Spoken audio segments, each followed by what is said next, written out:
자, 반갑습니다. 선교 영성을 위한 설교 야성 그 두 번째 시간입니다.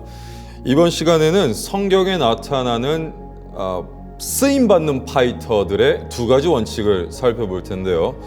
자칫 지나치기 쉬운 사사삼갈이라는 사람이 있습니다. 이 사사삼갈의 이야기를 통해서 성경에 나타나는 쓰임받는 파이터들의 두 가지 원칙, 그들이 지키는 두 가지 원칙을 오늘 한번 살펴보도록 하겠습니다. 본문은 사사기 3장 31절이고요. 제가 한번 읽어보겠습니다. 에훗 후에는 아낫의 아들 삼갈이 있어 소모는 막대기로 블레셋 사람 600명을 죽였고 그도 이스라엘을 구원하였더라. 자, 이 말씀을 통해서 사사삼갈을 좀 살펴보겠습니다. 사실 사사삼갈을 살펴볼 수 있는 구절은 성경에 단 두 개예요.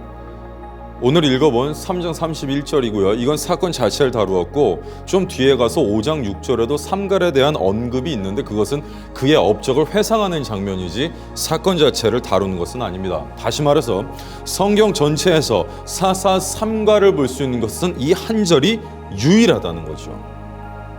자, 맨 앞에 나오는 것부터 한번 살펴볼게요. 에훗 후에는 이라고 되어 있습니다. 에훗이라는 사람이 사사삼갈 이전의 사사였다는 건데 이 에훗이라는 사람은 오른손을 사용할 수가 없었던 사람이에요.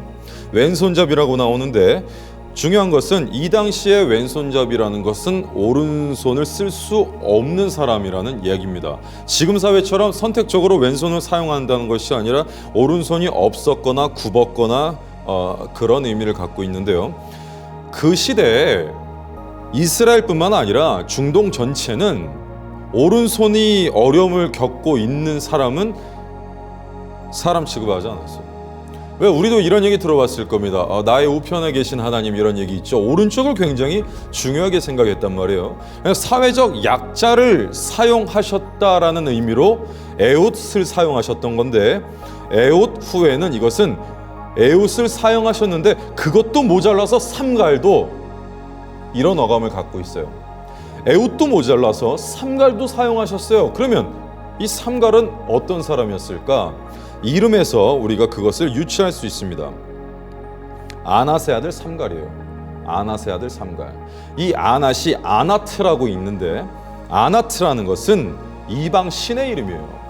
우리가 익히 알고 있는 바알신이라는 게 있는데 이 바알신은 풍요의 신이라고 일컬어지죠. 그래서 대표적인 우리가 성경에서 볼 수 있는 이방 신이죠. 근데 이 바알신의 누이라고 표현되는 것이 바로 아나트예요. 근데 삼갈의 아버지의 이름이 아낫이라는 얘기예요. 이 얘기는 그 아버지가 신적인 존재였거나 영적인 그런 의미가 아니라 그 종교를, 그 이방 종교를 어찌나 사랑하고 대대로 섬겼던지 그 이름을 자신의 본명으로 쓰고 있다는 거예요. 자, 우리 기독교에도요 이런 경우가 있습니다. 우리 주변에 모세라는 친구, 요한이라는 친구, 그런 친구 있을 수 있잖아요. 성령이라는 친구 있을 수 있잖아요. 그게 뭘 뜻하죠? 그들의 집안이, 그들의 역사가 기독교라는 걸 의미해 주죠. 이것처럼 사사삼갈은 이방신을 섬기는 집안에, 그래서 이방신의 이름을 본명으로 쓸 만한 아버지를 두고 있는 집안의 자녀였던 거예요. 이스라엘 사람들은 이 사사삼갈을 사사로 받아들이기 매우 어려웠을 겁니다. 그래서 이 본문은 이렇게 볼 수 있어요. 사회적 약자를 사용하시는 것도 모자라서 이방신을 섬기는 집안의 사람까지 고쳐서 사용하시는구나. 여러분, 우리는 여기서 첫 번째 원칙을 볼 수 있습니다. 그 원칙은 바로 내가 선한 것이 아니다라는 거예요. 사람이 선하거나 그 출신 성분이 선한 것이 아니라 고치시는 하나님의 손길이 선한 겁니다. 선교는 선하신 주님의 손이 나를 도구로 쓰시는 사건인 거예요.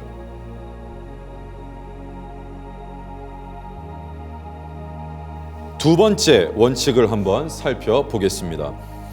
두 번째 원칙은 바로 내가 박살내는 것이 아니다라는 원칙이에요. 쓰임받는 파이터들은 그 원칙을 지킵니다. 이 사사삼갈의 이야기를 통해서 살펴보죠. 이 사사삼갈이 어떤 무기를 사용했다고 되어 있냐면 바로 소모는 막대기입니다. 소모는 막대기를 써서 이겼다고 되어 있어요. 소모는 막대기. 소모는 막대기가 어떤 의미일까?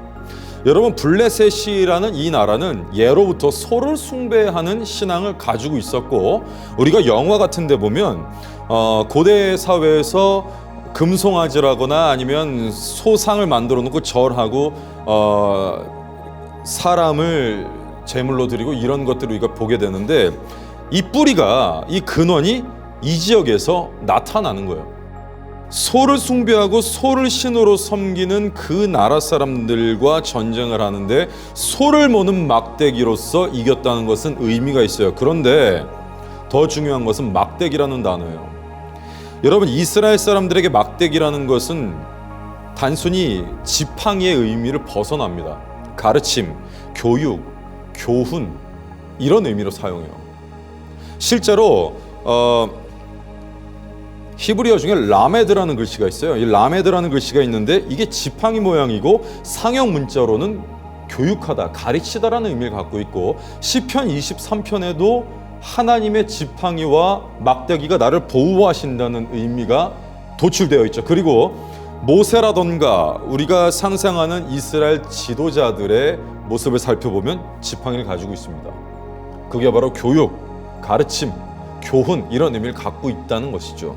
소모는 막대기로 블레셋을 이겼다는 것은 하나님의 교훈이, 하나님의 가르치심이 세상 지식을 이겼다는 거예요.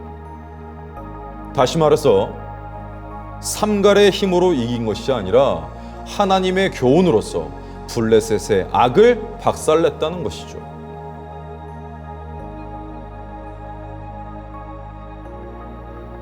이게 어떤 걸 의미하느냐?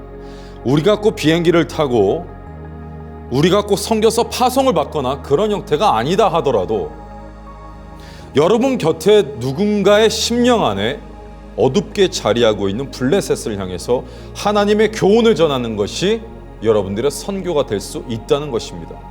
여러분 곁에 어둠을 찾아가셔서 쓰임받는 파이터가 되시기를 바랍니다. 그래서 여러분들의 삶의 현장이 영적 전투지가 되기를 축원합니다. 고맙습니다.